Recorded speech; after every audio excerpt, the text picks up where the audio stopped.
Hey everyone, what is going on? My name is Nick and welcome back to the Nick Express, where I like to express my opinion on a variety of different content. And in today's video I'm doing something a little bit different, a little bit more relaxed. I'm going to go through all of my movie ticket stubs from the earliest first one I've collected to the latest one that I've collected. Now, these are not all the ones that I've obviously gone to. Some I forgot about, some I've lost or thrown away maybe at some times. I think I might have some other places, but from all the ones I could find right now, these are all the ones I have. I'm really not going to do any editing in this video, so it's just going to be my full take going through one by one. So if this is something you're into, stay along for the ride. It's going to be a little bit long, probably not too long, because as much as there is here, I thought there might actually be more, but it's not too much. But at the same time, it's probably going to take a little bit of time to get through them. But I thought I'd do something a little bit different because I have collected a decent amount and I wanted to talk about them from the beginning to now. So, with that being said, hope you all enjoy.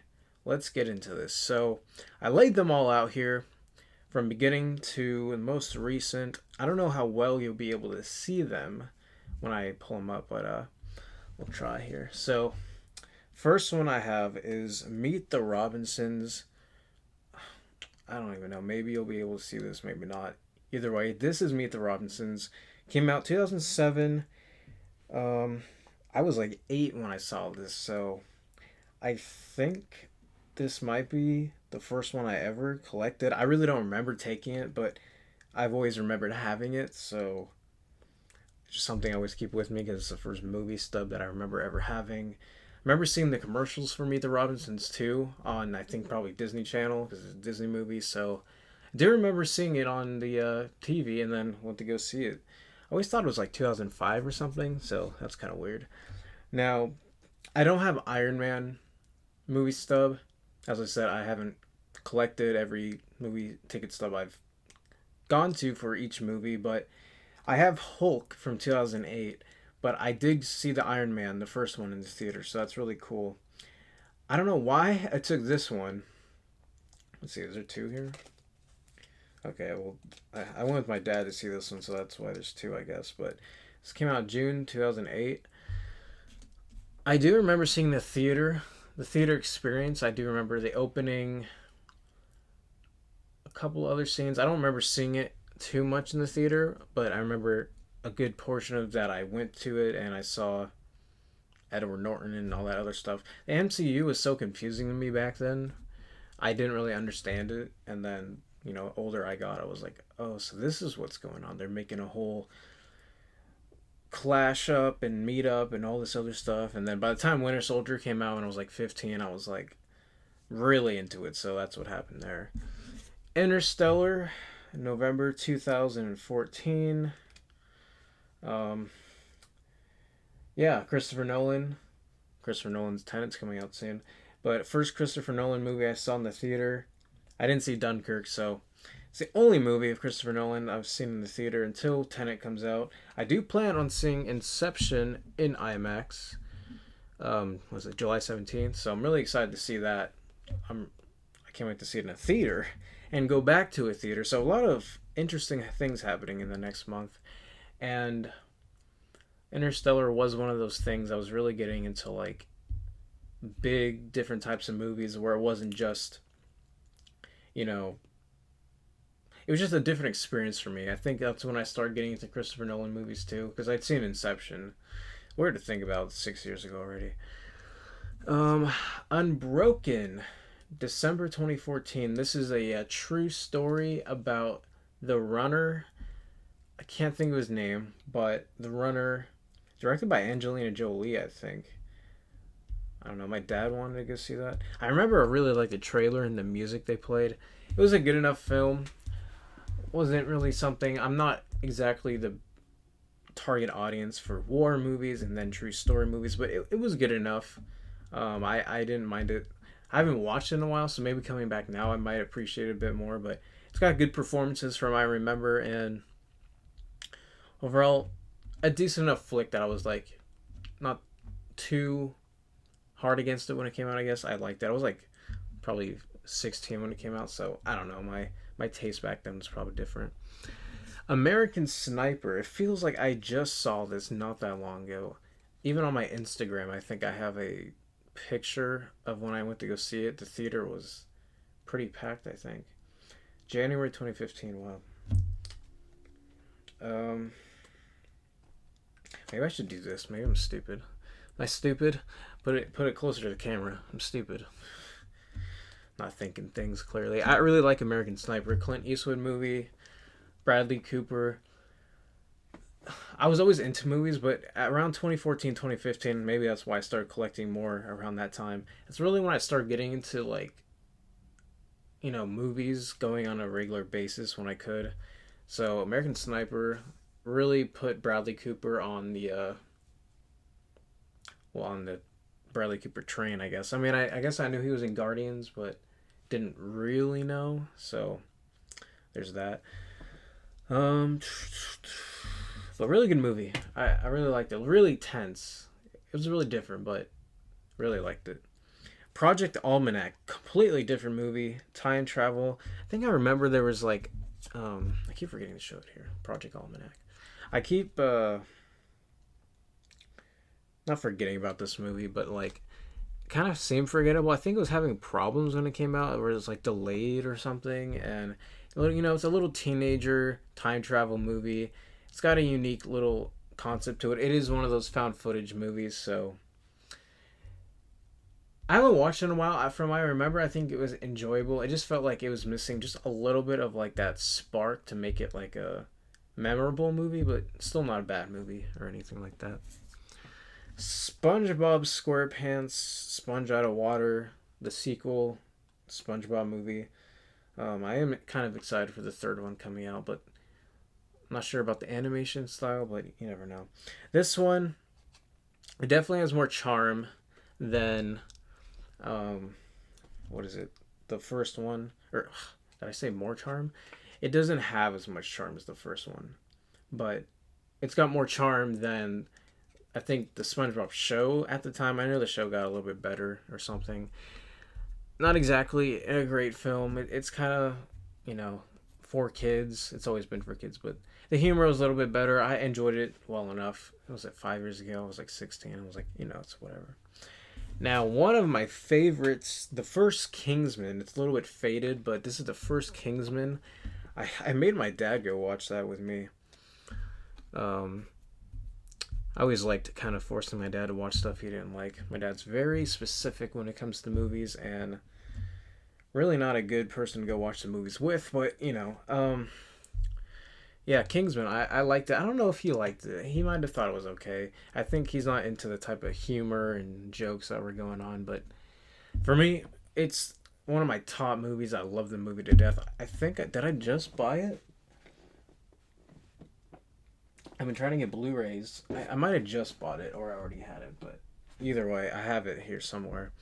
Really love Kingsman. Sequel, enjoyable enough, but fun fact, the prequel will be coming out around my birthday, so it's supposed to come out Valentine's Day. Now it's my birthday, so what do you know? Something to look forward to, I guess. Chappie, the what's his face? Neil Blomkamp's film, Chappie. Neil Blomkamp did Elysium with Matt Damon, and he also did District 9. He did District 9. He always has an interesting take of science fiction, and he also likes to put that one guy who always reminds me of Sam Rockwell, but it's not Sam Rockwell. I don't know why I'm doing an accent, but that started for some reason. But yeah, I can't think of... Neil Blomkamp has only done 3 movies. Chappie being my least favorite one. I was kind of excited for that one because I really liked Elysium. Man, who is the guy he always puts in his movies? I can't think of it right now. He's got an accent. Maybe that's why I was doing the accent. But whoever the main star of District 9 was, he puts him in all his movies. Chappie, it's enjoyable. As I said, my least favorite one of Neil Blomkamp's movies, but people will be starting the fireworks already. Oh man. Insurgent. is the sequel to Divergent, and it is not a good film. I mean, there's worse films out there, I guess, but I really enjoyed Divergent. Not a great film either, but I enjoyed it. It was telling a story. I like the director. I think his name was Neil Berger. I don't know. Divergent, like, I didn't expect much from it, so when I just put it on one time, I was like, that wasn't too bad of a movie. I like that. And so Insurgent was coming out, and I was like, I kind of want to see where Shailene Woodley is going to go in the story, and then was kind of like, eh. And then Allegiant came out, turned into crap, and then they couldn't even get a fourth movie. It's kind of sad, but it's funny at the same time to me. But I saw Insurgent in the theater. Next up, we have a little film here called Get Hard. Now, I already love the name of this movie, Get Hard. I haven't seen it maybe since then, or maybe I watched it a second time. But Will Ferrell, Kevin Hart comedy. I watched it with a man. Sorry, I got bug bites, man. It's really sucky. I got me and my friend to watch it. It was one of those beginning of those times where I could get into rated R movies with friends, because he's older than me, or he is older than me now, but he was older than me then as well. He was like 17 or 18. He could get me into the movie, so we saw Get Hard. It's not like that great of a story, but it's really just kind of funny. I think slapstick, I guess, but it's really just in your face kind of humor, and you get those two leads. It's enjoyable enough. I kind of would probably want to rewatch it if I could. So Get Hard. I heard they might make a sequel, so that's going to be kind of a probably crap movie if I'm being honest, but you never know. Here's an interesting one, Furious 7. So funny about this movie is that I had never seen any of the other Furious movies when I saw Furious 7. So I went into it not knowing jack, and my friend was a big Fast and the Furious franchise dude, so he was kind of explaining it to me. And I mean, without knowing anything, I actually enjoyed the movie. And another part of it was that Paul Walker had died, and so there's a bunch of different things that made me want to go see it. And now, having watched the other films since then and the newer ones, it's such an interesting franchise with a bunch of different stuff going on in each of them. It's one of those weird franchises, but Furious 7 is definitely one of the enjoyable ones from it. So, I had a good experience there. Come on.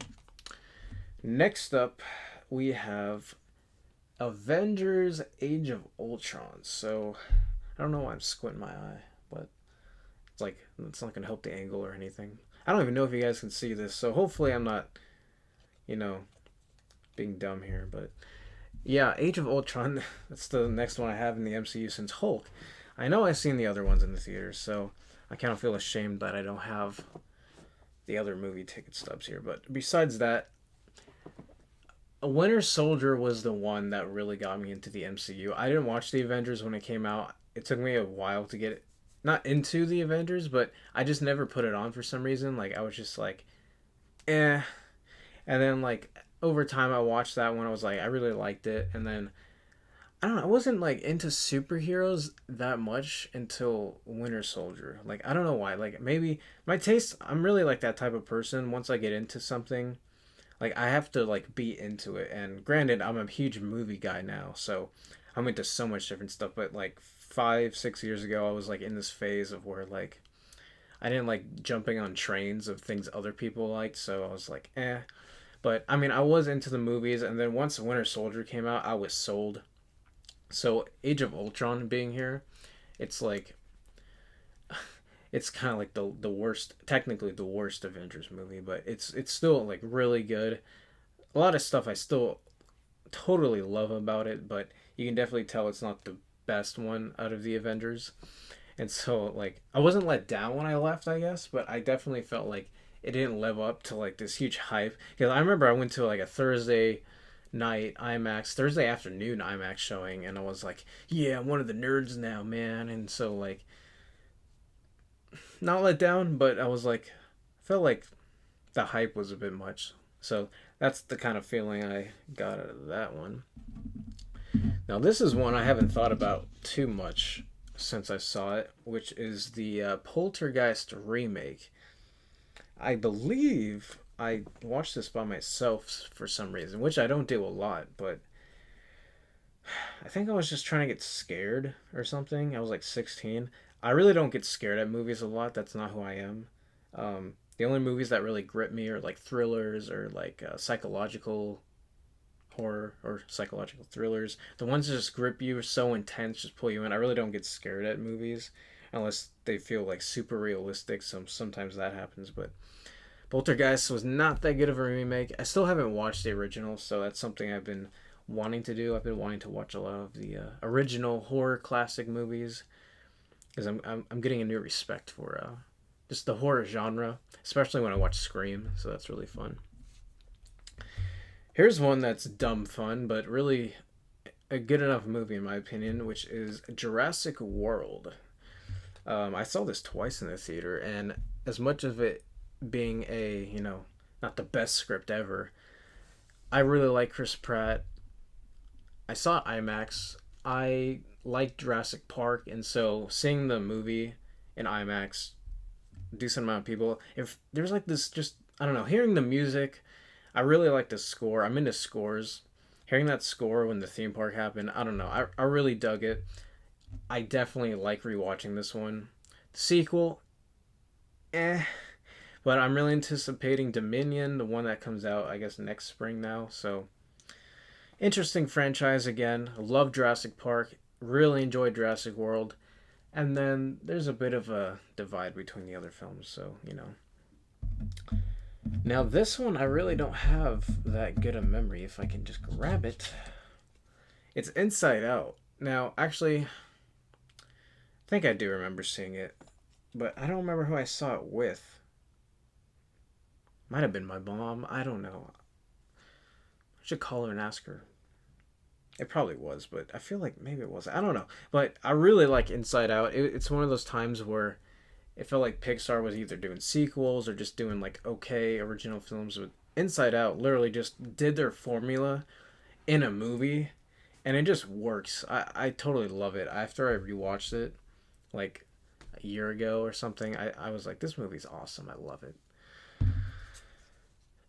Now this one, I think they just added it to Netflix. Selfless, the Ryan Reynolds Ben Kingsley movie.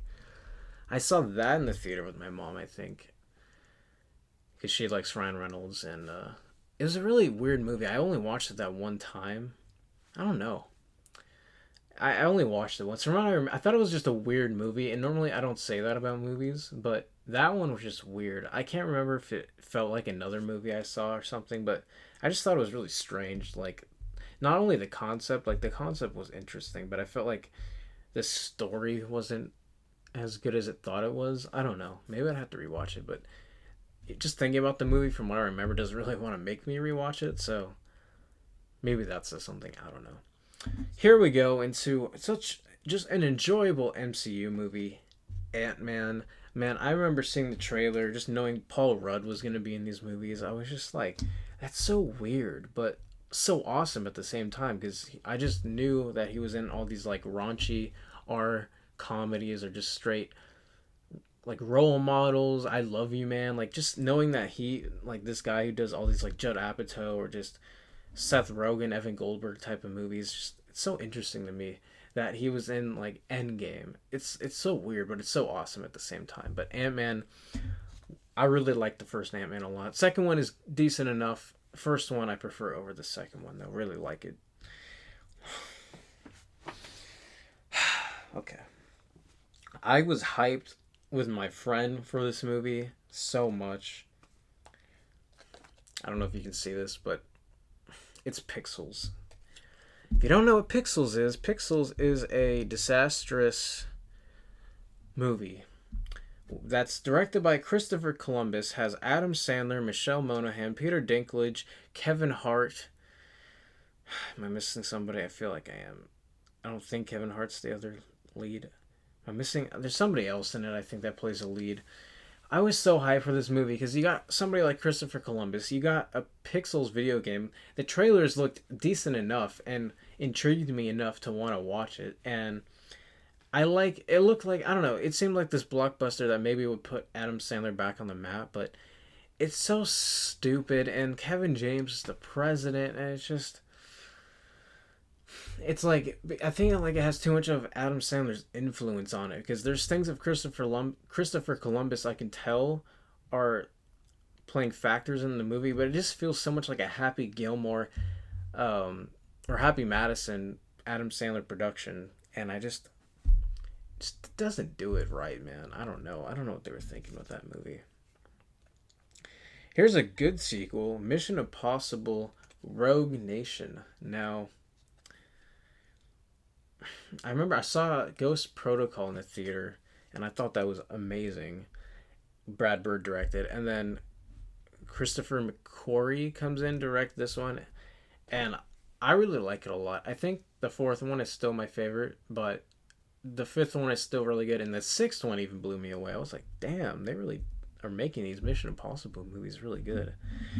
And, you know, Tom Cruise is always doing it, and Tom Cruise be doing a lot of weird crap these days, so I don't even know where they're going to go with the seventh and eighth one.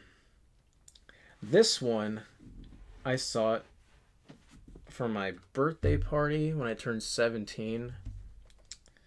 Maze Runner: The Scorch Trials. Definitely not as good as the first one. Not as good as the third one. It's like a weird trilogy. I think the first one's probably the best one. The movies aren't even that great anyway, but I really like that first Maze Runner.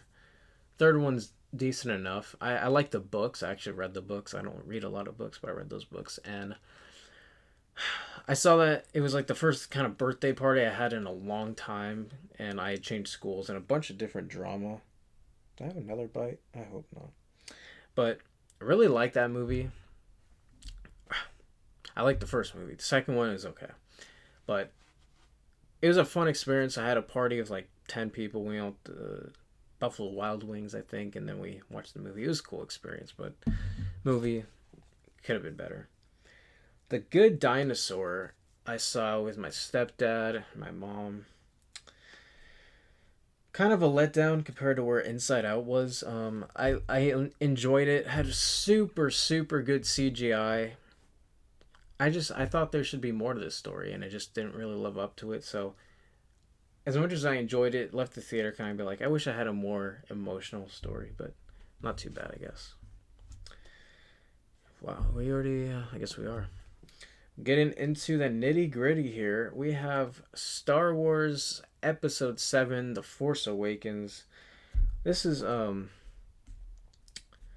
met this guy at my new school that I transferred to junior year, and if you don't know who that is Joel, and this is the first time we ever hung out was to see Star Wars The Force Awakens. He spent the night at my house. It was like a super hyped time. This is probably one of the best theater experience I ever had, going to see Star Wars Episode 7.